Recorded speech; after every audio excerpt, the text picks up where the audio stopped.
Shalom, renungan firman Tuhan kali ini saya beri judul Jangan Ada Yang Terbuang. Ayatnya terambil dari Yohanes pasal 6 ayat 11 sampai ayat 13. Demikian bunyinya.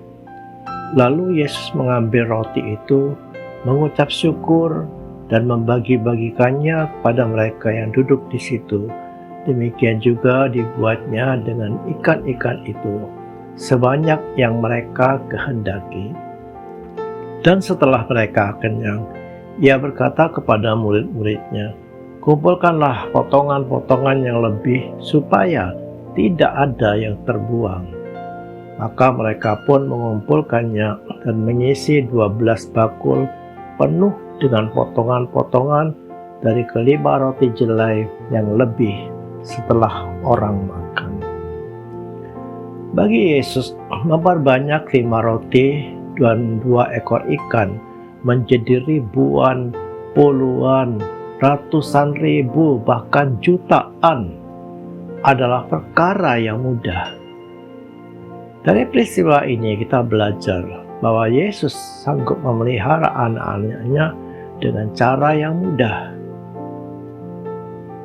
Namun yang menarik dalam kisah atau peristiwa ini adalah bagian akhir dari peristiwa ini, yaitu ketika Yesus memerintahkan untuk mengumpulkan potongan-potongan yang lebih, potongan-potongan yang tersisa setelah mereka makan sampai kenyang. Apa alasannya? Alasannya supaya jangan ada yang terbuang.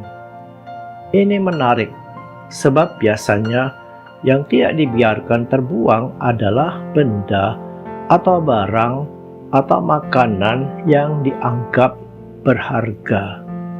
Sedangkan sesuatu yang dianggap tidak berharga, tidak berguna, atau sedikit gunanya, kita tidak akan sayang bila membuangnya.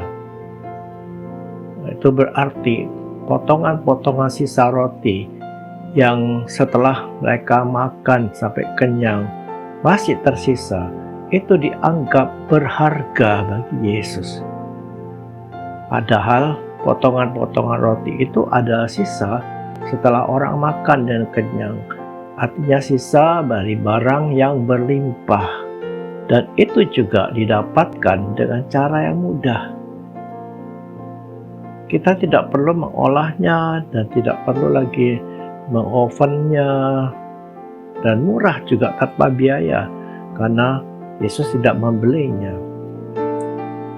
Semua itu memenuhi kriteria untuk menilai suatu barang tidak bernilai atau tidak berharga, berlimpah, murah, mudah didapat. Itu kan kriteria barang yang tidak berharga, sehingga sesungguhnya sangatlah beralasan sekali jika sisa makan itu dianggap tidak berharga. Tapi mengapa Yesus menganggapnya itu sesuatu yang berharga? Di sini kita sedang diajar Yesus untuk tidak membuang barang yang masih bisa dimanfaatkan, terutama makanan. Itu merupakan berkat Tuhan. Mari kita belajar menghargai, karena di balik sebutir nasi atau secuil makan ada proses yang panjang, ada keringat, ada pengorbanan orang lain. Dari samping itu, saat ini banyak orang yang menderita kekurangan makan. Dunia sedang masuk dalam krisis pangan. Jadi betapa sangat tidak manusiawinya ketika kita membuang-buang makanan. Ketika hadir pesta misalnya, ambillah makannya secukupnya. Di rumah juga jagalah agar tidak ada bahan yang terbuang dengan percuma. Apa yang masih bisa dimanfaatkan, tapi kita tidak memerlukannya, bagikanlah pada orang yang membutuhkan.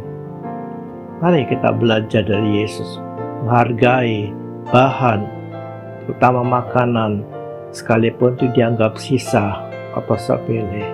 Mari kita belajar menghargai, karena di situ ada berkat Tuhan. Amin. Tuhan Yesus memberkati. Mari kita berdoa. Tuhan, kami bersyukur kepadamu untuk firman-Mu yang mengingatkan kami agar kami menghargai berkat yang Tuhan telah berikan kepada kami.